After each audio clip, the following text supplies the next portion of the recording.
हरे रामेति कृष्णेति नाम संकीर्तनं सदा लोकक्षेमाय कुर्वन्तं प्रेमिकं सद्गुरुं भजे। जय बोलो श्री प्रेमिकेंद्र सद्गुरुनाथ महाराज की जय। सर्व संतनों की जय। राधा कृष्णा सखीஸ், இன்றைய தினம் நாம் பீபாஜி மகாராஜ் இவருடைய சரித்திரத்தை பார்க்க இருக்கிறோம். ராஜஸ்தானில் கோட்டா பூந்தி அப்படின்னு ஒரு இடம், அதுக்கு பக்கத்தில் காங்க்ரோன்கட் அப்படின்னு சொல்லிட்டு ஒரு ஜில்லா. இதுக்கு ராஜாவா கட்வாராவ் சௌகான், இவாலாம் ராஜபுத் குடும்பத்தை சேர்ந்தவா. அவர் அரசாட்சி பண்ணின்னு வரார். ராணியினுடைய பேர் லக்ஷ்மணி தேவி. இவாளுக்கு சைத்ர பூர்ணிமா அன்னைக்கு, சித்ரா பௌர்ணமி அன்னைக்கு ஹனுமானுடைய கிருப்பையினால் இந்த பீபாஜி மகாராஜ் ஜனனம் ஆறார். அவருக்கு பெற்றோர் இட்ட பெயர் ராஜா பிரதாப் சிங் மகாராஜ் அப்படின்னு சொல்லிட்டு பெற்றோர் அவருக்கு வச்ச பெயர் இதுதான். நாளொரு மேனியும் பொழுதொரு வண்ணமுமாக வளர்ந்துன்னு வந்துருக்கார். இவருக்கு 25 வயசு ஆன உடனே இப்போ பெற்றோர் இவருக்கு திருமணம் பண்ணி வச்சிட்டா. இவருக்கு 20 ராணிகள் உண்டு. ஹிந்து ராஜா விதிவத் கல்யாணம் பண்ணிக்கிறார். இந்த கடைசி ராணியினுடைய பேர் பத்மாவதி. அவளுக்கு கல்யாணத்தும் போது அவளுடைய வயசு 15. இவளுக்கு குலதெய்வம் தேவி பவானி தான். அவள் அந்த ஆராதனை தான் அவள் பண்ணிட்டு வருவாள். இந்த காங்க்ரோன்கட்டில் எப்போவுமே சதா சந்துக்கள் வந்துட்டு போயிட்டு இருப்பாள். இது மேலும் ஒரு புராணிக் க்ஷேத்திரம் இது. இந்த ஊரில் கேசவராய் ரொம்ப பிரசித்தம். மேலும் இந்த புஷ்கருக்கு யாத்திரை பண்ணுறவா எல்லாருமே இது வழியாக தான் போய் ஆகணும். அதனால் என்ன பண்ணுவான்னா, காங்க்ரோன்கட்டில் கொஞ்ச நாள் தங்கிட்டு அதுக்கப்புறமா தான் அவள் யாத்திரையை தொடர்வா. அப்படி இந்த ராஜா சந்து சேவி கூட, பரமசந்து சேவி. இவருடைய இளைய ராணி, அந்த கடைசி ராணி பத்மாவதின்னு சொன்னோம் இல்லையா, தான். அவளுடைய பேர் சீதா சக்கச்சரி ஜி அப்படின்னு சொல்லிட்டு சொல்லுவாள். ஸ்ரீ பிரியாதாஸ் மகாராஜ் பக்தி ரச போதினி டீக்கால இந்த பக்த சரித்திரங்களை ரொம்ப அழகாக பிரகாசப்படுத்தி எழுதியிருக்கார். இந்த ஜகத்துலேயே மங்களாச்சரண் இருக்கே, அந்த பக்தமாளுடைய மங்களாச்சரணம்ல அதில் பரம் தத்துவம் என்ன அப்படின்னா பக்தர்களை பற்றி தான் ரொம்ப எழுதியிருக்கார். அப்போது ஒரு தடவை நைமிசாரண்யத்தில் சூத்தர்ஜி 18,000 ரிஷிகளோடு உட்காந்துட்டு ஒரு சத்சங்கம் ரொம்ப பெரிய அளவில் நடக்கிறது. அதில் என்ன சர்ச்சை அப்படின்னு கேட்டான்னா, இந்த உலகத்திலேயே ரொம்ப பெரியது யார், என்ன, ஏ அப்படின்னு சொல்லிட்டு சில பேர் சொல்கிறா பிருத்திவின்னு சொல்கிறா, சில பேர் சமுத்திரம் சொல்கிறா, சில பேர் இல்லை அந்த சமுத்திரத்தையே அகஸ்தியர் குடித்தார், அதனால் சமுத்திரத்தை விட அகஸ்தியர் தான் பெரியவர் அப்படின்னு சில பேர் சொல்கிறா. அப்புறம் சில பேர் என்ன சொல்கிறா, துருவன் நட்சத்திரமாகவே இன்றைய தினம் வரைக்கும் வானில் ஜொலிச்சுன்னு இருக்கான், அதனால் நட்சத்திரம் தான் பெருசுன்னு. ஏன்னா இல்லை நட்சத்திரனை விட சந்திரன் தான், இல்லை நட்சத்திரத்தை விட சந்திரன் தான் ரொம்ப பெருசு, இல்லை சந்திரனை விட சூரியன் தான் ரொம்ப பெருசு. இப்படி எல்லாம் ஒருத்தர் ஒருன்னு சொல்லின்னு வந்துட்டுருக்கா. அப்போ ஒரு மகாத்மா எழுந்து சொன்னார், சாக்ஷாத் பகவானுடைய ஒரு பக்க நேத்திரம் தானே சூரியன், அதனால் சூரியனை விட பெரியவர் யாருன்னு கேட்டால் அந்த நாராயணன் தான் அப்படின்னு எல்லாரும் ஒரு முகமாக ஒத்துண்டா இதை. அப்புறம் கடைசியில் சூத மகரிஷி நிர்ணயம் ஆயிடுத்தா அப்படின்னு கேட்குறார். எல்லாரும் அமைதியாக இருக்கா. உடனே சூத மகரிஷி சொன்னார், இல்லை எல்லாரையும் விட பெரியவர் பகவான் ஹரி தான். ஏன்னா ஹரியை விட பெரியவா வேறு யார் இருக்கா, அதனால் ஹரி தான் எல்லாரையும் விட பெரியவர். உடனே அங்கே இருக்கிறவா அத்தனை பேரும் சேர்ந்துண்டு சொன்னால், பிரபோ எங்களுக்கு ஒரு சந்தேகம் வருது, ஹரியை விட ஹரி பக்தாள் தான் பெருசுன்னு சொல்லிட்டு நீங்கள் போன சத்திர யாகத்தில் நீங்கள் சொன்னேலே, ஆமாம் ஏன் அப்படின்னா ஹரி பக்தாள் ஹரியை தன்னுடைய ஹிருதயத்தில் பூட்டி வச்சுடுறா. அகிலாண்ட கோடி பிரம்மாண்ட நாயகனாக இருந்தாலுமே இத்தனோட ஹிருதயத்துக்குள்ளே பகவானை பூட்டி வச்சுன்றா ஹரி பக்தர்கள். அதனால் எல்லாவற்றையும் விட ஹரிபக்தாள் தான் உசத்தி, ஹரிபக்தாள் தான் உயர்ந்தவர்கள் அப்படின்னு சொல்லிட்டு நிர்ணயம் ஆறுது. அப்போது இந்த நாபகோஸ்வாமி என்ன மங்களாச்சரண் வச்சாரோ அது இந்த சந்துக்களாலேயும் ரிஷிகளாலேயும் நிர்ணயம் ஆகிறது. பவசாகரத்தை கடக்கிறதுக்கு ஒரே ஒரு வழி என்ன அப்படின்னா, இந்த ஹரிபக்தாளுடைய சரித்திரத்தை அவளுடைய புகழை பறக்க பாடுறது தான். ஹரியனுடைய புகழை கேட்டாலும் பாடினாலும் ஹரியனுடைய பிரபாவ ஞானம் உண்டாகும். ஆனால் ஹரிபக்தாளுடைய புகழை கேட்டோம் பாடினோம் அப்படின்னா ஹரியனுடைய ஸ்வபாவ ஞானம் உண்டாகும். இது ரொம்ப முக்கியம் இல்லையா? மேலும் இந்த சம்சாரத்தில் சந்துக்களால் மட்டும்தான் மூழ்கிற ஜீவராசிகளை காப்பாற்ற முடியும். உலகம் என்ன பண்ணும் அப்படின்னா, உலகம் வேடிக்கை தான் பார்க்கும், வேறு எதுவும் அதால் பண்ண முடியாது. ஆனால் சந்துக்களால் சரியான வழியையும் காட்ட முடியும். மேலும் கலியுகத்தில் கொஞ்சம் சாதனை பண்ணாலே போதும், அது மகா பெரிய பலனை கொடுக்கும், கிருப்பையும் அதிகமாக கிடைக்கும். இப்போ இதில் இவர் நாபாஜி மகாராஜ் இந்த மூல பாட்டில் 6 பங்கி 6 சப்பே சொல்லியிருக்கார் இந்த பீபாஜி மகாராஜை பற்றி. பீபா பிரதாப் ஜக்வாசனா நாகர் கோ உபதேஷ் தியோ பிரதம பவானி பக்தி முக்தி மாங்கன் को दायो सत्य कहोति की शक्ति की दृढ़ हरिचरण बदायो श्री रामानंद पद पाए भयोगति भक्ति की सीमा गुण संक मूल संत हरि सकल विश्व मंगल कियो அப்படின்னு சொல்லிட்டு அந்த சப்பையில் இப்படி பீபாஜியை பற்றி பாடுறார். அதில் என்னென்னா அவர் சொல்கிறார், நாபாதாஸ் மகாராஜ், நான் பீபாஜி இந்த பக்தனுடைய காலில் நான் முதல்ல பிரணாமம் பண்ணுறேன். ஏன்னா அவர் ஜகத்தில் தான் வாசம் பண்ணார், ஆனால் அவருடைய ஹிருதயத்தில் ஜகத் வாசமே பண்ணல. நாமளும் ஜகத்தில் தான் வசிக்கிறோம். பகவான் கூட அவதார காலம் வரும்போது இந்த ஜகத்தில் தான் வசிக்கிறார். அதுக்கு இவர் ஒரு திருஷ்டாந்தம் சொல்கிறார்.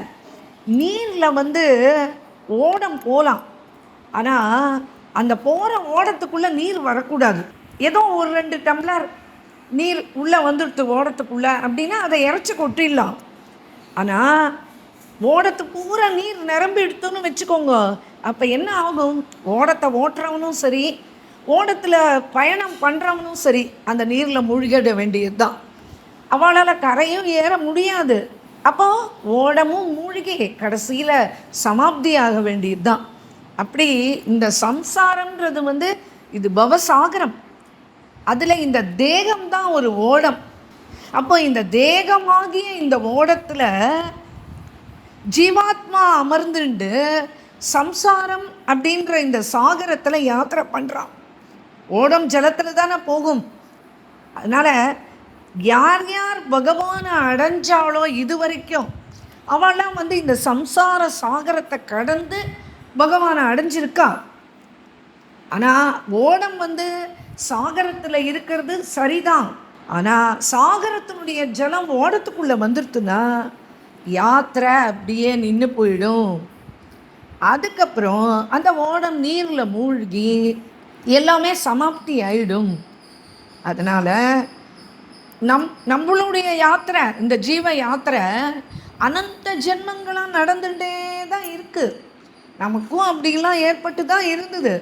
நாம் இந்த ஜகத்தில் வாழற வரைக்கும் இந்த சம்சாரம் அப்படின்ற அந்த சாகரத்துக்குள்ளே அந்த ஓடத்தில் பயணிக்கும்போது நம்ம மூழ்காமல் இருக்கணும். அப்படின்னா இந்த ஜகத்தில் என்ன வியாபாரம் இருக்கோ அது நம்மளுக்குள்ளே பிரவேசிக்க விடக்கூடாது.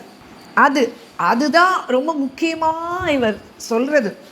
அப்போது லோக விவகாரத்தை நம்ம இருதயத்தில் வாங்கிக்காம அதையே கெட்டியாக பிடிச்சிக்க கூடாது. அப்போ என்ன பண்ணணும் அப்படின்னா, அந்த இருதயத்தில் சீதாராம பஜனை, சீதாராம வாசம், அதுக்கு மட்டும்தான் ராதா கிருஷ்ண யுகல வாசம், அதுக்கு மட்டும்தான் இடம் கொடுக்கணும் அப்படின்னு சொல்லிட்டு ரொம்ப அழகாக சொல்கிறார். மேலும் சொல்கிறார், உங்களுக்கு இன்னும் புரியணுன்றதுக்காக, மகாராஜ் நம்மளுக்கு முன்னாடி நம்ம தாத்தா பாட்டி இவெல்லாம் வாழ்ந்திருக்கா, இந்த முன்னோர்கள்லாம் வாழ்ந்திருக்கா. அவெல்லாம் வாழும்போது என்ன பண்ணா, பணத்தை சம்பாரித்து தனக்கு வச்சுப்பா, அப்புறம் பிள்ளைக்கு, அப்புறம் பேரனுக்கு அப்படின்னு யாத்திரை முடிகிற, அந்த ஜீவ யாத்திரை முடிகிற வரைக்கும் பணம் சம்பாதிக்கணும், பணம் சம்பாதிக்கணும், பணம் சம்பாதிக்கணும். அதுக்கப்புறமா அப்படி சேகரித்து வச்சு ஒரு நாள் அவளுடைய யாத்திரை முடிஞ்சு, ஜீவ யாத்திரை முடிஞ்சு போயிடுறது. அந்த ஜீவ யாத்திரை முடிஞ்சு போன உடனே இதுக்கப்புறமா எத்தனை நாள் அவளை நினச்சி இருக்கிற வாழ போகிறா. ஃபோட்டோ ஒன்று எதிரில் மாட்டி தான் இருக்கும், ஆனால் அந்த ஃபோட்டோவில் ஒரு தூசை கூட தட்டமாட்டார். எவ்வளவு தடவை ஒரு நாளைக்கு அவளை நினச்சி பார்க்க போகிறா அந்த பணத்தை அனுபவிக்கிறதுனால. இந்த வாழ்க்கைன்றது இந்த விளையாட்டு மாதிரி தான், அது வரும், அது முடிஞ்சு போயிட போகிறது. அவளுடைய வாழ்ந்த வீடு தான் அவள் கடைசி நாள் வரைக்கும் வாழ்ந்து முடிக்கிற வரைக்கும் இது என்னோடய வீடு, இது நான் சம்பாதிச்சு என்னுடைய சொந்த பணத்தில் வாங்கின வீடு, இது என்னோட வீடுன்னு சொல்லி சொல்லி சொல்லி ஒரு நாளைக்கு பரலோகம் போய் சேர்ந்துடுறா. இப்போ நம்ம கையில் அந்த வீடு வந்துடுது, அடுத்த ஜெனரேஷன் அந்த கையில் வந்தாச்சு. இப்போ இந்த வீடு, இப்போ அந்த தாத்தா பாட்டி சொன்னது இது என்னோட வீடு, இது என்னோட வீடு, இது என்னோட வீடு அப்படின்னு சொல்லி சொல்லி சொல்லி இவனும் ஒரு நாள் பரலோகம் போயிடுவான். அதுக்கப்புறம் அவனுடைய குழந்தைகள் வருவா. அவன் இது எங்கள் தாத்தா பாட்டி வீடு, இது எங்கள் வீடு, இது எங்கள் வீடு, இது எங்கள் வீடுன்னு அப்படின்னு சொல்லிகிட்டே இருப்பா. அப்புறம் அவளும் ஒரு நாள் அந்த யாத்திரை முடிஞ்சு போய் சேர்ந்துருவா. ஆனால் வீடு என்ன, அங்கேயே தான் இருக்குது. அது 100 வருஷமா 150 வருஷமா அங்கேயே தான் இருக்குது. ஒரு முதல்ல 50 வருஷம் ஒருத்தருக்கு சொந்தம், அதுக்கு அடுத்த 50 வருஷம் அவளுடைய புத்திரனுக்கு சொந்தம், அதுக்கு அடுத்த ஒரு 50 வருஷம் பேரனுக்கு சொந்தம். அப்படியே அது பாட்டுக்கு மாறிண்டே இருக்குது, பரிவர்த்தனை ஆகிண்டே இருக்குது. ஒன்று தான் சொல்லலை, எது அந்த வீடு பேசலை, அந்த வீடு அது என்னோடதுன்னு அது சொல்லலை. அந்த வீடு தான் அங்கேயே தான் இருக்குது. வீட்டுக்காக வேணா நம்ம எழலாம், எங்கேயாவது என்னைக்காவது வீட்டு சொந்தக்காரருக்காக இந்த வீடு அழுது கேள்விப்பட்டிருக்கேளா? சம்சாரத்தில் நிரந்தரமாக என்ன இருக்குது அப்படின்னா இந்த பரிவர்த்தனை சீலம் தான் இருக்குது. அப்போ என்ன செய்யணும் அப்படின்னா, சரீரம் சம்சாரத்தில் வாழட்டும், ஆனால் உள்ள ஹிருதயத்தில் கோவிந்தன் மட்டும்தான் வாசம் பண்ணணும். மீரா கலியுகத்தில் தான் பிறந்து வளர்ந்து கலியுகத்தில் இருந்தவ தான். பீபாஜி மகாராஜும் இந்த கலியுகத்தில் தான் இருந்தார், வாழ்ந்தார். கலியுகத்தில் ராஜாவாக வேற பிறந்தார். ஆனால் பஜனை செஞ்சு பகவானுக்கு பக்தி செய்கிறத மட்டுமே குறிக்கோளாக வாழ்ந்து காட்டினார் இந்த பீபாஜி மகாராஜ். இவர் சரித்திரம் பாடுறதுனாலேயே, கேட்கறதுனாலேயே, ஸ்மரிச்சுக்கிறதுனாலேயே இந்த பவசாகரத்தை நம்ம கடந்துட முடியும். ஏன்னா அவர் அப்பேற்பட்ட மகா புருஷர், ராஜா. ஆனால் அவருக்கு உள்ள ஜெகத் கிடையாது. உள்ள என்ன சீதாராம் வாசம் தான் சதா. அவர் தன்னுடைய ஹிருதயத்தை அப்படியே சித்திரக்கூடமாக்கிட்டார், தன்னுடைய தேகத்தை அயோத்தியாவாக ஆக்கிட்டார். இப்போ ஹிருதயத்தில் சதா சீதாராமன் நிரந்தர வாசம் பண்ணுற பீபாஜி என்னமோ கிரகஸ்தர் தான். ஆனால் ராஜா ராணி 2 பேரும் பஜனையில் போட்டுண்டு சமர்த்தர்களவா. அதனாலேயே என்ன அப்படின்னா, குரு கோவிந்தன் 2 பேருமே அவளுடைய வசம் ஆயிட்டார். அதனால் இவர் சொல்கிறார், கிரகஸ்தாசிரமன்றது பஜனைக்கு ஒரு இடையூறாகவே கிடையாது. நேரத்தை நாம தான் ஒதுக்கணும். ஒன்று அவர் ரொம்ப நல்லா புரிஞ்சு வச்சுட்டு இருந்தார் பீபாஜி மகாராஜ். என்ன அப்படின்னா, சதா அவர் பாடுறது இதுதான். ஹம் ராம்ஜி கே ராம்ஜி ஹமாரே ஹை, राघव में प्राणन प्यारे हैं, हम इनके सदा सहारे हैं। हम राम जी के, हम राम जी के, हम राम जी के राम जी हमारे हैं। ये चंदन आगे मुपारे, ये दुष्टन को संहारे हैं, ये दुष्टन को संहारे हैं। हम उनको सदा सहारा है, हम उनको सदा सहारा है। हम राम जी के, हम राम जी के राम जी हमारे हैं அப்படின்னு சத்தம் இந்த பஜனை தான். ரொம்ப அழகா பாடுவார் ரெண்டு பேரும் சேர்ந்துண்டு.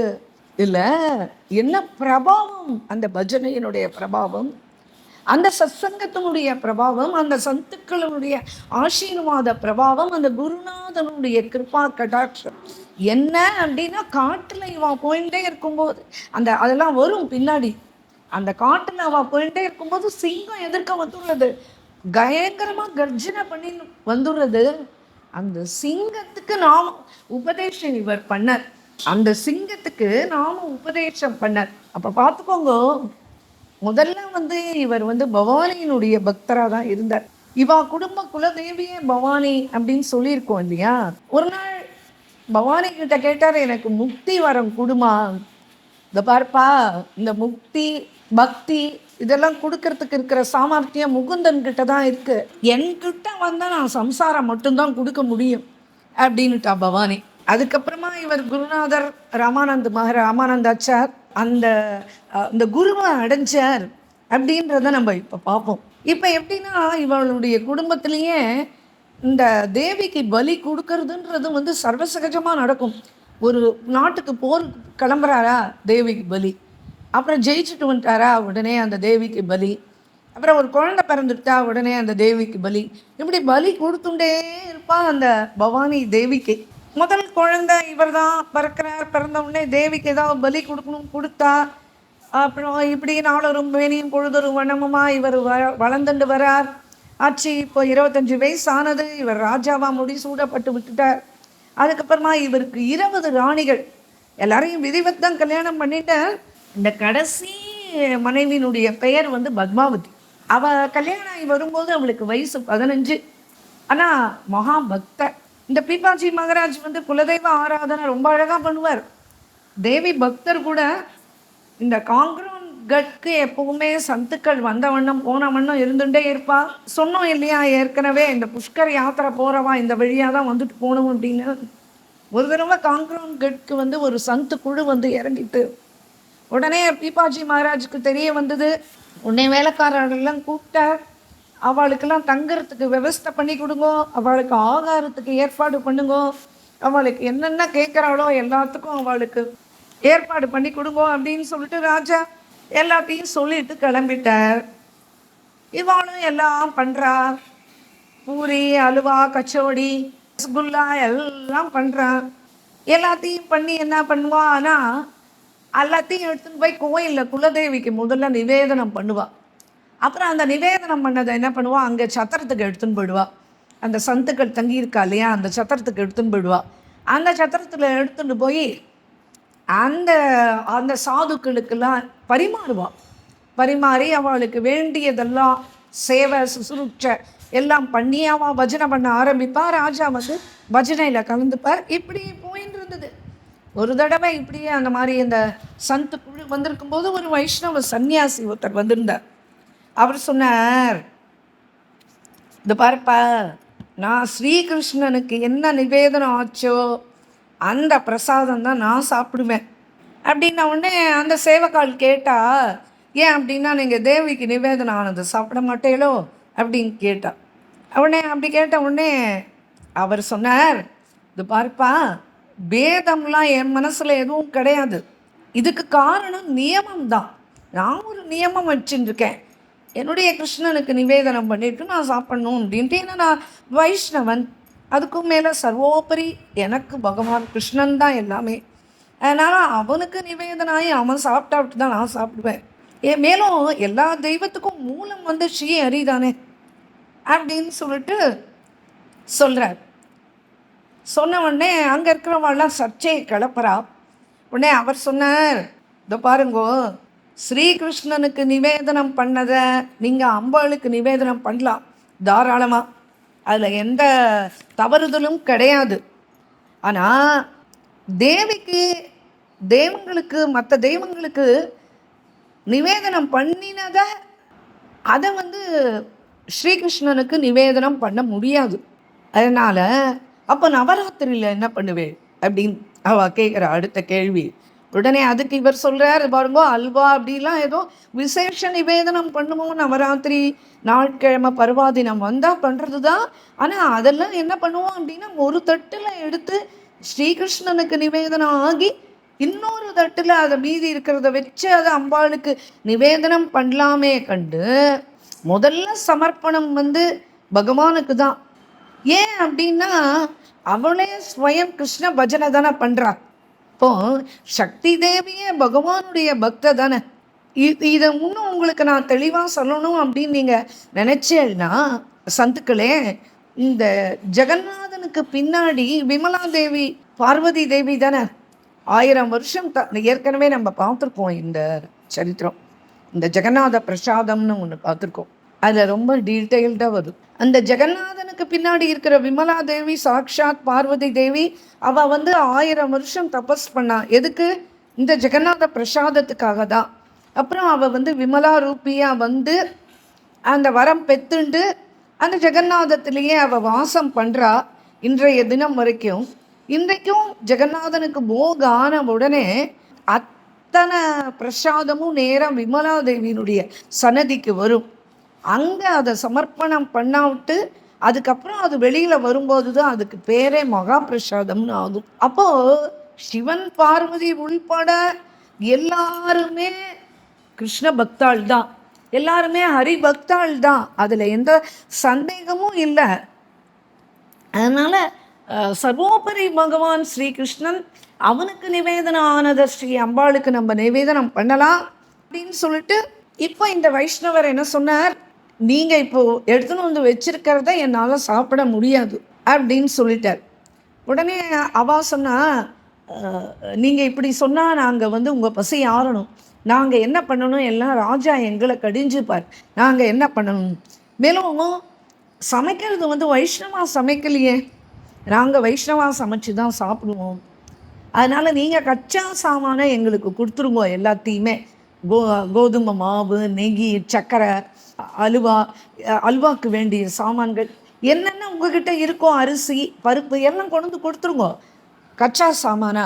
நாங்கள் சமைச்சு அதை பகவானுக்கு அர்ப்பணம் பண்ணிவிட்டும் தேவிக்கும் அர்ப்பணம் பண்ணிவிட்டோம் அப்புறமா நாங்கள் சாப்பிடுவோம் அப்படின்னு சொல்லிட்டு இவா கச்சா சாமான் கொண்டு வந்து கொடுக்குறா. இவா போகு தயார் பண்ணால் அவளுடைய ஆராதனை தெய்வமான அந்த சாலக்கிராம பகவானுக்கு அபிஷேகங்கள்லாம் பண்ணி அதுக்கப்புறம் ஆராதனைகள் பண்ணி அதுக்கப்புறம் இந்த பகவத் நிவேதனத்தை அர்ப்பணம் பண்ணிவிட்டும் அதுக்கப்புறமா அதை எடுத்துகிட்டு போய் நேராக அந்த பவானி தேவி இருக்கா இல்லையா அங்கே, அவளுக்கும் அதை எடுத்துகிட்டு போய் சமர்ப்பணம் பண்ணுறா.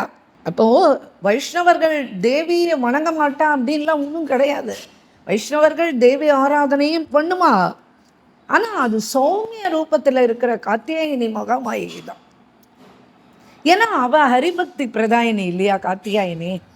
அதனால் அவள் வந்து வைஷ்ணவால் வந்து தேவியும் வணங்குவாள்.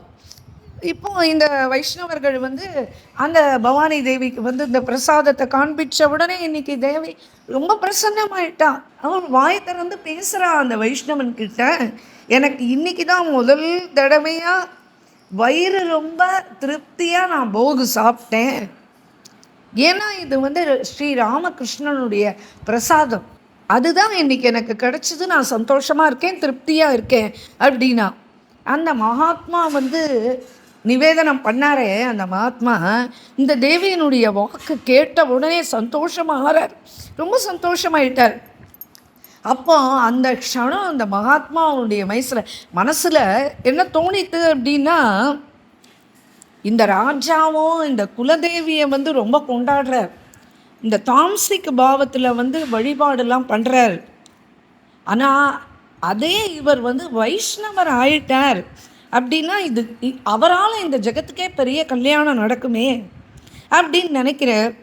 ஆனால் இவரோ ஒரு சாதாரண வழிபோக்கர் வைஷ்ணவர். இவர் போய் எப்படி ராஜா கிட்ட போய் இதெல்லாத்தையும் சொல்ல முடியும்? அதனால் இந்த லோக கல்யாணத்துக்காக அம்மா நீயே இந்த காரியத்தை முடிச்சு வை அப்படின்னு ஒரு பிரார்த்தனையை அம்பாள்கிட்ட வச்சார். அப்புறம் போனார், ஆகாரத்தை எடுத்துட்டார். இப்படி போச்சு. இப்போ தேவி என்ன நினச்சிக்கிறா அப்படின்னா, இவ்வளவு நாள் எனக்கு பூஜை வழிபாடு இதெல்லாம் பண்ணா மகா உத்தமன் ராஜா, ரொம்ப உத்தமன். நாம் எப்படியாவது அவருக்கு கிருப்பை பண்ணி அவரை ஹரிபக்தராக ஆக்கிடணும், இந்த வைஷ்ணவன் சொல்கிறது சரிதானே அப்படின்னு சொல்லிட்டு துளசி ராமாயணத்தில் பவானி சங்கரை நம்ம வந்து பூஜை பண்ணால் என்ன பலன்றதுக்கு ஒரு சௌப்பாய் இருக்குது. சிவசேவாக்கர் ஃபல் சித்து சோயி அபிரலு பக்தி ராம பதுஹோயி அப்படின்றார்.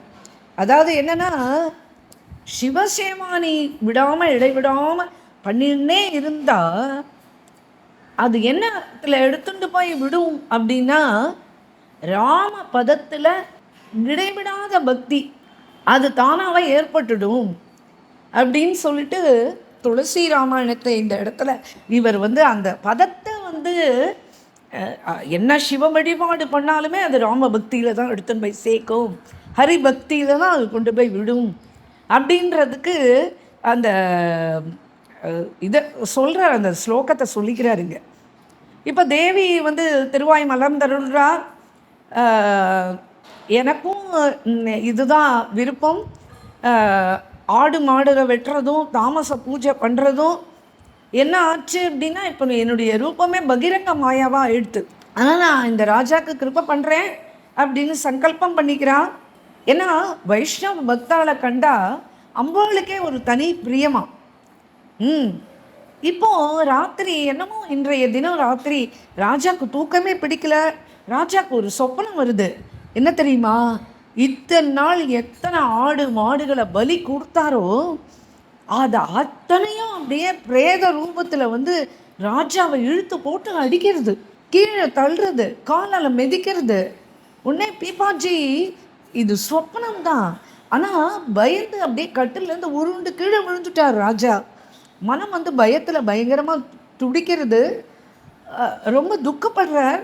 கொஞ்ச நாள் கழிச்சு அவை வந்து ஆடு மாடு எல்லாம் மறைஞ்சு போயிடுது. உடனே இஷ்ட தெய்வம் யார்? தேவி பவானி தானே. உடனே பிரார்த்தனை பண்ணுற, அம்மா ஹே தேவி, நீ தாம்மா என்னை காப்பாற்றணும், நீ தானே எனக்கு ரட்ச.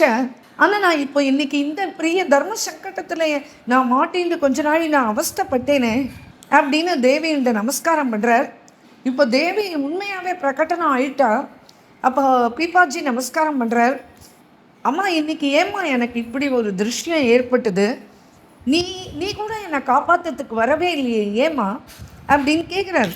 உடனே அதுக்கு தேவி சொன்னா, ஹே ராஜா, நீ வந்து என்னுடைய பிரசன்னத்துக்காக என்ன ஆராதனைகள் நீ எப்படி பண்ண? நீ பலி கொடுத்த. நீ என்ன நினச்சிட்ட, இந்த பலி கொடுத்தா உடனே உன்னுடைய அரிஷ்டங்கள்லாம் உன்னை விட்டு தொலைஞ்சு போயிடும் அப்படின்னு நீ நினச்ச. அது சரி, நீ எந்த ஜீவன்களெல்லாம் அனாவசியமாக பலி கொடுத்தியோ இப்போ அதெல்லாம் உன்னுடைய சேவை எதிர்பார்த்து நிற்கிறது. ஏன்னா நீ அதுக்கு கடன் பட்டுட்ட. அதனால் அது எப்படியாவது இந்த இதுலேருந்து உத்தாரணம் ஆயுதானே ஆகணும். அதனால் அது உத்தாரணம் ஆகிறதுக்காக அது வந்து இப்போ உன்னை இம்சிக்கிறது. உடனே ராஜா பயந்து நடுங்கிட்டான்.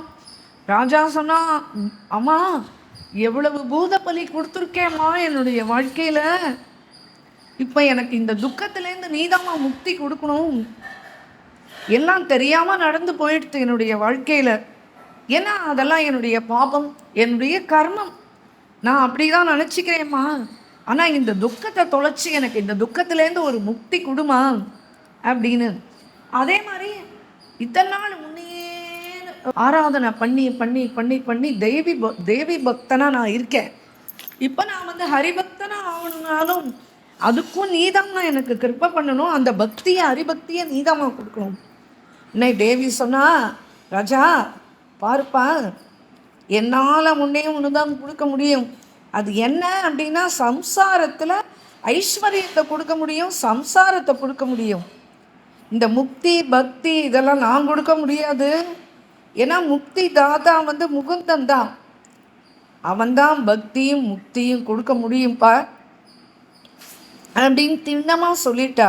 உடனே ராஜா சொன்னா, அப்படின்னா நான் இது நாள் வரைக்கும் உன்னதான சர்வஸ்வமும் கொண்டாடினேன், இன்னைக்கு நான் எப்படி முகுந்தன் கிட்ட போய் நிற்பேன்? ஹே தேவி, நீதாம்மா எனக்கு சரணம் அப்படின்னு. உடனே தேவி சொன்னா, ஸ்ரீ ஹரி சரணத்தை பற்றிக்கிறதுன்றது அவ்வளவு சுலபம் இல்லைப்பா. நீ ஹரிபக்தனா ஆகணும் அப்படின்னா நீ ஹரிபக்தனுடைய சரணத்தை தான் போய் நீ பிடிக்கணும். அதனால் நீ ஹரிபக்தனை போய் சரணட. இப்போ இந்த சமயத்தில் காசியில் ஜெகத்குரு ஸ்ரீ ராமானந்த ஆச்சார் இருக்கார். அவர் பஞ்சகங்கா காட்டில் வசிச்சுன்னு வரார். நீ வேற எங்கேயும் போக வேண்டாம், அவர் வந்து சாட்சாத் ராமனுடைய அவதாரம். அதனால் நீ போய் அவரை சரணட, ஹரியிடம் சதா பக்தி பண்ணு, இவ்வளவுதான் என்னோடது, என்னுடைய ஆசீர்வாதமான உனக்கு எப்பவுமே உண்டு அப்படின்னு தேவி இப்போ மறைஞ்சு போயிட்டா. உடனே ராஜா எழுந்தார். முதல்ல அந்த வைஷ்ணவனை தேடி போனார். அவர் காலில் போய் விழுந்தார். பீபாஜி, இப்போ அந்த மகாத்மா சந்தோஷப்பட்டார். நான் நினச்சது உடனே நடத்தி கொடுத்துட்டாளே அப்படின்னு. இப்போ எல்லா விவரத்தையும் அவர் ரெண்ட பகிர்ந்துட்டார்.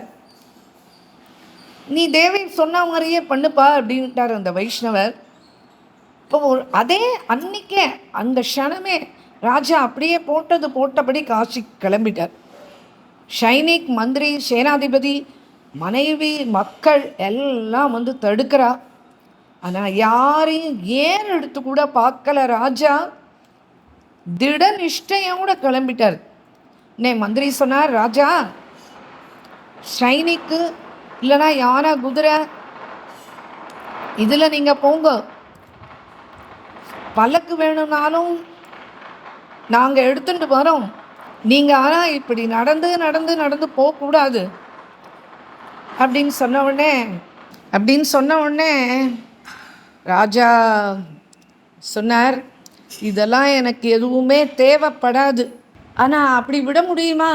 பின்னாடியே சைனிக் கணங்கள், மந்திரி, பல்லக்கு, யானை, குதிரை எல்லாரும் பின்னாடி தொடர்றா. பீபாஜி மகராஜ் ஹா குருதேவ் அப்படின்னு அழுது அரத்திண்டு காசிக்கு வந்துட்டார். பஞ்சகங்கா காட்டை அடைஞ்சார். ஜெகத்குரு ராமானந்தர் வாசம் பண்ணுற இடத்த கண்டுபிடிச்சார். இன்றைக்கும் அந்த ஸ்தானம் உள்ளது. காசிக்கு போனால் நம்ம தரிசனம் பண்ணலாம். பீபாஜிக்கு தீட்சா ஆன ஸ்தானமும் இன்றைக்கும் இருக்குது. ஸ்ரீ பீபாஜி பஞ்சகங்கா காட்டில் ஜெகத்குரு உள்ளே உட்காந்துட்டு ஜெபம் பண்ணிட்டு இருக்கார். வெளியே சேவகன் நின்றுட்டுருக்கான்.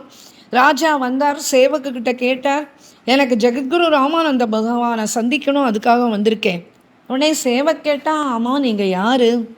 உடனே ராஜா சொன்னார், நான் வந்து ராஜஸ்தான் காங்க்ரோன் கட்னுடைய ராஜா பீபாஜி, நான் வந்திருக்கேன்னு சொல்லு, நான் வந்து அவரை சந்திக்கணும், நீ இதை போய் அவர்கிட்ட தெரிவி அப்படின்னு. உடனே சேவக் வந்தான், விவரத்தை சொன்னான். உடனே குருஜி சொன்னார், ராமானந்தாச்சார் சொன்னார், நான் வந்து ஒரு ஆச்சாரிய சாது, எனக்கு ராஜாவை சந்திக்கிறதுனால ஆக வேண்டியது என்ன இருக்குது? அதனால் நீ போய் சொல்லு, எந்த மகாராஜாவையும் சந்திக்க வேண்டியது எனக்கு அவசியம் இல்லை அப்படின்னு போய் சொல்லு அப்படின்னு சொன்ன உடனே அந்த சேவக் வந்து வெளியில் ராஜாண்ட சொன்ன உடனே பீபாஜி மகாராஜனுடைய தலையில் ஓங்கி அடித்த மாதிரி இருந்தது. உடனே என்ன பண்ணார் ராஜா, வந்த சேனைகள், மந்திரி எல்லாரையும் திரும்பி அனுப்பிச்சிட்டார் ஊருக்கு. தன் கையில் ஏதோ சம்பத்தி கொண்டு இருந்தார் இல்லையா, அதை என்ன பண்ணார், நேராக காஷி நரேஷுக்கு அந்த ராஜாண்ட போய் எல்லாத்தையும் சமர்ப்பணம் பண்ணிட்டார். இப்போ திரும்பியும் அங்கே வந்தார். வந்து அந்த சேவக்கை பார்த்து சொன்னார், இப்போ உன்னுடைய குருஜிக்கிட்ட போய் சொல்லு, பீபாஜி பிகாரி வந்திருக்கேன், அதாவது பீபாஜி பிச்சைக்காரன் வந்திருக்கேன் அப்படின்னு போய் சொல்லு அப்படின்னார். உடனே அந்த சேவக் உள்ளே போய் குருநாதர்கிட்ட போய் இப்படி சொல்கிறான், யாரோ பீப்பாஜின் பிகாரி, அவன் பிச்சைக்காரன் வந்திருக்கானா, அவன் உங்களை தரிசனம் பண்ணணுமா அப்படின்ன உடனே இப்போ ஜெகத்குரு ரொம்ப பிரசன்னமாயிட்டார். ஆசிரியம் கேட்டானா அப்படின்னு கேட்டார். ஆமாம்மா, தீக்ஷா பெறத்துக்காக தான் வந்திருக்கேன் அப்படின்னு சொல்கிறார். உடனே அந்த பீப்பாஜி பிச்சைக்காரங்கிட்ட போய் சொல்லு, எங்கேயாவது கிணத்துல போய் விழுந்து அவன் உயிரை தியாகம் பண்ணிக்க சொல்லு அப்படின்னு சொல்லி அனுப்பினார். முதல்ல என்ன சொன்னார், ராஜாவை ஏன் சந்திக்கணும், குரு தரிசனமே ஆனால் அந்த முக்திக்கு பிரக்கிரியை ஆரம்பிச்சிட்டு பாருங்க. உடனே ராஜா அபிமானத்தை விட்டா, ராஜ வைபோகத்தை திறந்தான். இப்போ குருநாதர் கிணத்துல போய் குதிக்க சொல்கிறார். அதுக்கு அர்த்தம் என்ன அப்படின்னா, முதல்ல ராஜபோக அபிமானத்தை திறந்தார், அடுத்தது இப்போ தேக அபிமானத்தை விடணும். இதை கேட்ட உடனே ராஜா அது சரி, குருநாதர் என்ன சொல்கிறாரோ அதை செய்ய வேண்டியது தானே அப்படின்னு கிணத்தை பார்க்க ஓடுறார். இந்த கிணத்துக்கு அருகில் இவர் போகிறார். அங்கே பார்த்தானா ராமானந்தாச்சார் சேவக்கோடு நின்றுட்டுருக்கார். அந்த இவன் போய் விழுறதுக்கு போகிறான். அதுக்குள்ளே அந்த சேவக்கு தடுத்து நிறுத்துகிறான். அது பின்னாடியே ஜெகத்குரு நின்றுண்டு இவருக்கு ஆசீர்வாதம் பண்ணுறார். உடனே பீப்பாஜி அவருடைய காலில் விழுந்தார். கண்லேருந்து அப்படியே தார தாரையாக அப்படியே கண்ணீர் பெருகிறது. காலில் விழுந்தார், நமஸ்கரிச்சார். ராமானந்தர் இப்போ என்ன பண்ணார், அவரை எழுப்பி தன்னுடைய ஹிருதயத்தோடு அப்படியே கெட்டியாக கட்டி பிடிச்சின்னு அணைச்சிண்டு ஆலிங்கனம் கொடுத்தார். அப்புறம் இவரை அவருடைய இருப்பிடத்துக்கு கூட்டின்னு வந்தார். கங்காஜலம் கொண்டு இவருக்கு ஸ்நானமும் பண்ணி வச்சார். அதுக்கப்புறமா கழுத்தில் துளசி மாலை, அப்புறம் நெத்தியில் திலகதாரணம் எல்லாம் நடந்தது. காதல ஸ்ரீராம மந்திரத்தை, ஸ்ரீராம் ஜெய ராம் ஜெய ஜெய ராம், ஸ்ரீராம் ஜெய ராம் ஜெய ஜெய ராம் அப்படின்னு மந்திர தீட்சை கொடுத்தார். குருபத பங்கஜ சேவா, குருண்ட சரணாகதி அடைஞ்சார், ஆனந்தமும் அடைஞ்சார். இப்போ குரு கிருப்பை, குரு கடாட்சம் கிடச்செடுத்து இப்போ தன்னையே மறந்து போயிட்டார். அநேக தினங்கள் காசியிலேயே அந்த குரு சரணத்திலேயே இருந்துட்டு குரு சேவா பண்ணிண்டு அப்படி சந்தோஷமாக காலத்தை கழிச்சுட்டு இருக்க. இப்படியே நாட்கள் போயிட்டே இருக்கு. ஒரு நாளைக்கு குருநாதர் கூப்பிட்டார், ஹே ராஜன்னு, நீ வாபஸ் காங்கரோன் கட்க்கு போயிட்டு வாப்பா. பீப்பாஜி மகாராஜ் அழுதார். சொன்னார், இல்லை, நான் எல்லாத்தையும் தியாகம் பண்ணிட்டேன், இந்த தேக ஆசக்தியை கூட நான் விட்டாச்சு, நீங்கள் ஏன் உங்ககிட்டேருந்து என்னை திரும்பி அனுப்புகிறேன், நான் என்ன தவறு செஞ்சேன், ஏன் எனக்கு நீங்கள் இப்படி சொல்கிறேன் அப்படின்னு காலில் விழுந்தார், அழ ஆரம்பிச்சிட்டார். குருநாதர் சொன்னார், பார்ப்பா, நீ சர்வஸ்வத்தையும் என்னுடைய பாதத்தில் சமர்ப்பணம் பண்ணிட்ட, நீ ஊருக்கு போய் ராஜ்யத்தை இந்த குருநாதருடைய சொத்தாக நினச்சி நீ உபயோகம் பண்ணிக்கோ. நீ 1 வருஷம் சரியான வழியில் ராஜ்ய பரிபாலனம் பண்ணு, சந்து சேவா, கீர்த்தன் சேவா எல்லாம் பண்ணு. எல்லாம் ராஜ்யத்தில் இருக்கிற அத்தனை பேரையும் வைஷ்ணவர்களாக முதல்ல மாற்றணும். நான் 1 வருஷம் கழித்து நானே வருவேன். நான் நீ எப்படி இருக்க, எப்படி பஜனை பண்ணுற அப்படின்றத நான் பார்ப்பேன். என்னுடைய ஆக்னியை நீ எப்படி பரிபாலனம் பண்ணுற அப்படின்றதையும் நான் பார்ப்பேன். அதனால் நான் வருவேன், நான் சொல்கிறத நீ செய் அப்படின்னார் குருநாதர். இப்போ பீப்பாஜிக்கு மனசே இல்லை கிளம்புறதுக்கு. ஆனால் நாட்டுக்கு திரும்பினார். இப்போ திசை மாறி போயிட்டு காங்கரோன் நகரில் இருக்கிற அத்தான பேரும் வைஷ்ணவராக மாறிட்டா. சதா கீர்த்தன், சதா சாது சேவை, சதா சத்சங்கம், சதா அகண்ட நாமம், கோ சேவா. பாரத தேசம் பூரா இவருடைய சந்து சேவை, இந்த நாம சங்கீர்த்தன சேவை எல்லா சந்துக்களுடைய காதுகளுக்கும் பரவியது. இப்போ சந்துக்கள்லாம் வந்தவண்ணும் இருக்கா. 1 வருஷம் முடிஞ்சு போயிடுத்து. உடனே காஷிக்கு இந்த பீப்பாஜி மகாராஜ் தன் குருநாதருக்கு ஒரு பத்திரம் எழுதி அனுப்பினார். ஹே குருதேவ், 1 வருஷம் கழித்து வரேன்னு சொன்னேளே, உங்கள் வச்சனத்தை நீங்கள் சத்தியம் ஆக்குங்கோ. இந்த பிரதாப் ஏதாவது தவறு பண்ணியிருந்தேன்னா நீங்கள் எடுத்து சொல்லுங்கோ. என்னுடைய அபிலாஷையை நீங்கள் தான் பூர்த்தி பண்ணணும். நீங்கள் உங்கள் வருகைக்காக காத்திருக்கேன் அப்படின்னு எழுதி அனுப்பிச்சா. அந்த பத்திரத்தை கொண்டு போய் சேர்த்தா சேவகா. பத்திரத்தை பார்த்தார் குருநாதர். ஜெகத்குரு ராமானந்தாச்சாரி இப்போ என்ன பண்ணார், 40 சிஷ்யர்களோட காங்கிரோன் கட்டுக்கு வந்து சேர்ந்துட்டார். முதல்ல கேசவ் ராய் தானே அங்கே ரொம்ப பிரசித்தம். அந்த கேசவ் ராய் தரிசனம் பண்ணார். அந்த 40 சிஷ்யர்களில் தன்னார்ஜான், கபீர்தாசர், சேனாயி, ரெய்தாஸ் எல்லாரும் அடக்கம். இவெல்லாம் திருலோகத்தையே பவித்திரம் ஆக்கிறவா. அப்பேற்பட்ட சிஷ்யர்கள் இவருக்கு. இப்போ குரு காங்கிரோன் வந்திருக்கார், வந்து நெருங்கிவிட்டார் அப்படின்னு தெரிஞ்ச உடனே பீப்பாஜி என்ன பண்ணார், தன் ராணிகளோட மந்திரிகளோட வெறும் காலோட பாதுகையெல்லாம் அணியாமல் தோளில் பல்லக்க தூக்கிண்டு நகர வாயிலுக்கு ஓடி வர, குருஜியை பார்த்த உடனே கண்லேருந்து அப்படியே தாரதாரையாக கண்ணீர் வழியேறுது. அவருக்கு பாத பூஜை பண்ணுறார். அந்த பாதோகத்தை எடுத்து பருகிறார். அவரை பல்லக்கில் அமர்த்தின்றார். இப்போ தன் தோளில் தூக்கிண்டு அப்படியே வராள். மேரே மன में तो यही बड़ोचा, मैं आते देखो संतन को, मैं गाते देखो संतन को, मैं पाते देखो संतन को, बड़े बाग से संत बता रे, बड़े भाग्य से संत पधारे, उठ कर करो प्रणाम, आज तो मेरी आंगन आए, मानो चारों धाम आते देखो, मेरो घर आए चारों धाम, मुझे अवश्य मिले सीताराम, मैं आते देखो संतन को, मैं आते देखो संतन को அப்படின்னு கீர்த்தன் பாடிண்டே கபீர்தாசர், ரைதாசர் எல்லாரும் ரொம்ப சந்தோஷமாக ஒருத்தர் கையை ஒருத்தர் பிடிச்சுன்னு ஆடுறா, பாடுறா, குதிக்கிறா. ராணி பூக்களெல்லாம் வாரி இறைக்கிறா சந்துக்கள் மேலே. அரண்மனைக்கு கூட்டின்னு வந்துட்டார். உயர்ந்த ஆசனத்தில் குருநாதரை அமர்த்தினார், ஆஸ்வாசப்படுத்தினார். பெரிய பெரிய மாலைகள், பெரிய பெரிய விசிறிகள்லாம் வச்சு விசிறான். சந்துக்களுக்கெல்லாம் அறுசுவை போஜன விருந்து ஏற்பாடாருது. இப்படி தூம் படுத்துறார். சில மாதங்கள் தங்குறார் இங்கே ராமானந்தாச்சார். இப்போ வந்து காங்கிரோன் கட்டு அயோத்தியாவாகவே மாறிடுத்து. நகரமே சதா கீர்த்தன், தினந்தனம் சாது சேவா, பண்டாரா.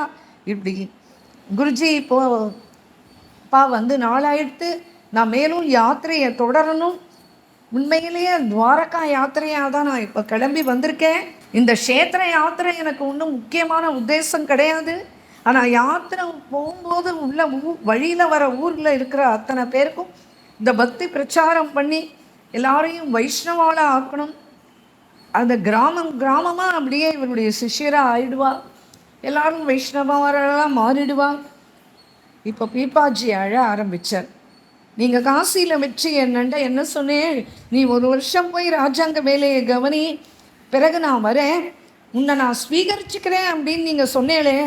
நீங்கள் சொன்ன மாதிரி தானே நான் எல்லா ராஜாங்க காரியங்களையும் விவகாரங்களையும் ஒழுங்காக கவனித்து எல்லாத்தையும் பண்ணேன்.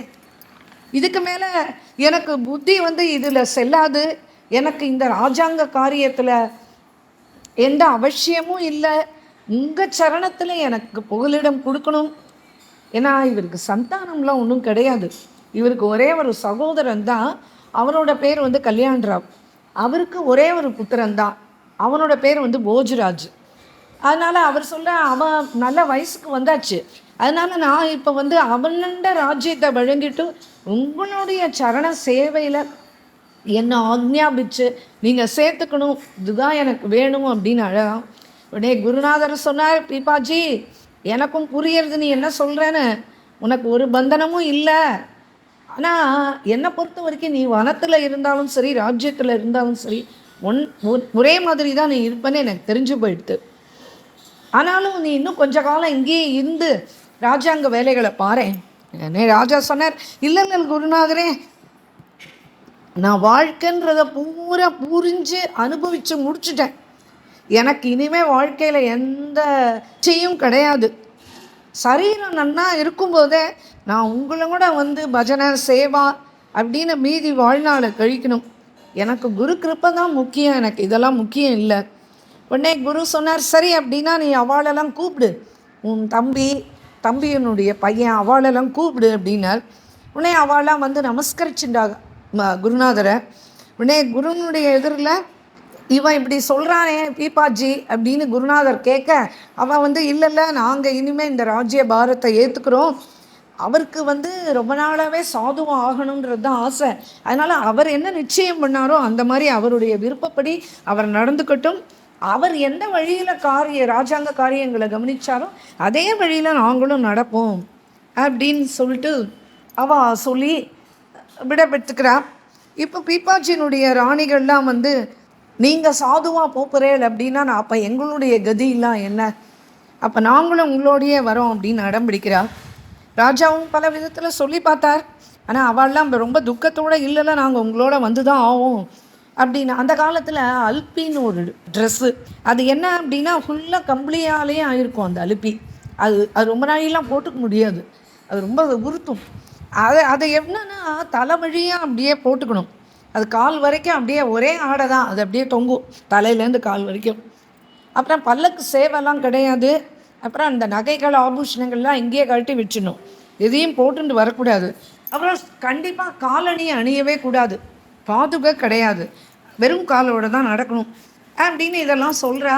இதெல்லாம் சொன்ன உடனே அலிப்பியா அச்சிச்சோ அப்படின்னு எல்லாம் நேராக அரண்மனைக்குள்ளே ஓடினா. எல்லாம் ஒருத்தருக்கு ஒருத்தர் பேசிண்டா, ஐயோ இந்த வெறும் காலோட நடக்கிறதெல்லாம் நம்மளால் முடியாதே. இப்போ 19 ராணிகளும் மகளுக்குள்ளே போயிட்டா, போனவா திரும்பி வெளியில் வந்து எட்டி பார்க்கவே இல்லை. இப்போ எல்லாரையும் விட இளைய ராணி யார்? அதான் அந்த பத்மாவதி, அந்த 15 வயசு குழந்தை. அவள் மட்டும் திரும்பி வந்தா, ராஜா பக்கத்தில் வந்து நின்றுண்டா. கம்பல் அலுப்பி அவள் போட்டுனே வந்துட்டா, நகைகளெல்லாம் கழட்டி வச்சுட்டா, காலில் பாதுகையெல்லாம் அணிஞ்சிக்கல, தயாராக வந்துட்டா. வந்த உடனே பீப்பாஜி மகாராஜ் சொன்னார், அம்மா உனக்கு இன்னும் நிறைய வயசு இருக்குமா, நீ வர வேணாம், இன்னொன்று பல நாள் பட்னி கிடைக்கணும், அப்புறம் மதுரமாக நீ இங்கே அழகாக சாப்பிட்றியே அதெல்லாம் அங்கே உனக்கு கிடைக்காது, அப்புறம் வெயில் மழையில் அலையணும், அப்புறம் மரத்தடியில் தான் நான் படுத்துப்பேன், பரவாயில்லையா? இல்லை பரவாயில்ல, நான் வந்து தான் ஆவேன், நீங்கள் அக்னி சாட்சியாக என் கையை பிடிச்சிட்டு, அதனால் நான் தானே உங்களோட தர்ம காரியங்களில் இருக்கணும், நான் தானே தர்ம பத்னி, அதனால் நீங்கள் உங்களுடைய நியமம் என்னன்றதை நான் புரிஞ்சுக்கிட்டேன். இல்லைம்மா திருடர் பயம் இருக்கும், அது நீ புரிஞ்சுக்கோ, நீ இங்கே எவ்வளோ அழகாக இருக்க, நான் வந்து எந்த ஆயுதமும் கையில் எடுத்துன்னு வரமாட்டேன், எல்லாத்தையும் இங்கே அரண்மனையே போட்டு கிளம்பிடுவேன், அப்போ யார் உன்னை காப்பாற்றுவா? உடனே அதுக்கு அவ சொன்னா, நீங்கள் இருக்க நீங்கள் காப்பாற்றுவே, உங்கள் ரூபத்தில் இருந்துட்டு நரசிம்ம பகவான் காப்பாற்றுவார், ராமஜி தானே நம்மளுடைய ரட்சகன், அதுதானே நம்ம சதா பஜனை பண்ணுறோம், அதனால் கவலை வேண்டாம், சீதாராமன் இருக்கான் அப்படின்னு சொன்ன. ஜெகத்குரு ராமானந்தாச்சார் இது எல்லாத்தையும் உட்காந்து கேட்டுருக்கார், இவா 2 பேர் பேசுகிறதையும் இந்த சம்பாஷணை பூரா கேட்டுருக்கார். அவர் சொல்கிறார், இந்த மண்டலியில் வந்து சாதுக்கள் தான், விரக்த மகாத்மாக்கள் தான், ஸ்திரீகளே கிடையாது, என்ன பண்ணுறது அப்படின்னு. உடனே ராமானந்தாச்சார் சொன்னார், பீப்பாஜி பரவாயில்ல நீ அழிச்சுன்னு போ, எப்படி ராமன் வந்து சீதையை அழிச்சுட்டு போனானோ, சீதா அவருக்கு உபயோகமாக இருந்தாலும் அப்படி இவளும் இருப்பா, மேலும் நான் அவளுக்கு தீட்சை கொடுக்கறதுன்னு தீர்மானம் பண்ணிட்டேன் அப்படின்னு பத்மாவதிக்கு இப்போ தீட்சை கொடுத்தார். தீக்ஷா நாமம் வந்து சீதா சகச்சரி அப்படின்னு பேரையும் சூட்டினார். இவர் சொல்கிறார், மனுஜி வந்து பீப்பாஜி கிட்ட ஆவேசித்திருக்கான், சதரூபா தான் இந்த சீதா சகச்சரி. அப்போது மனு சதரூபா திரேதாயுகத்தில் கௌசல்யா தசரதர், இப்போது பீப்பாஜி சீதாராம், பீப்பாஜி சீதா சகச்சரி. இப்படி குரு பின்னாடி ஒரு பிகாரி வேஷத்தில் 2 பேரும் ஹரிநாம பிரேமையில், ஹரிநாமத்து மேலே இருக்கிற ஒரு நம்பிக்கையில் கிளம்பி போகிறா. இவ்வளவு க்ஷேத்திரங்கள் ராஜஸ்தான்லேருந்து கிளம்பி இப்போ குஜராத் வந்தாச்சு. மேற்கொண்டு அவளுடைய துவாரகா பயணத்தில் நாம் பங்கேற்போம் அடுத்த எபிசோடில். जय बोलो श्री प्रेमिकेंद्र सद्गुरुनाथ महाराज की जय. सर्व संतनों की जय। राधे कृष्णा सखीस।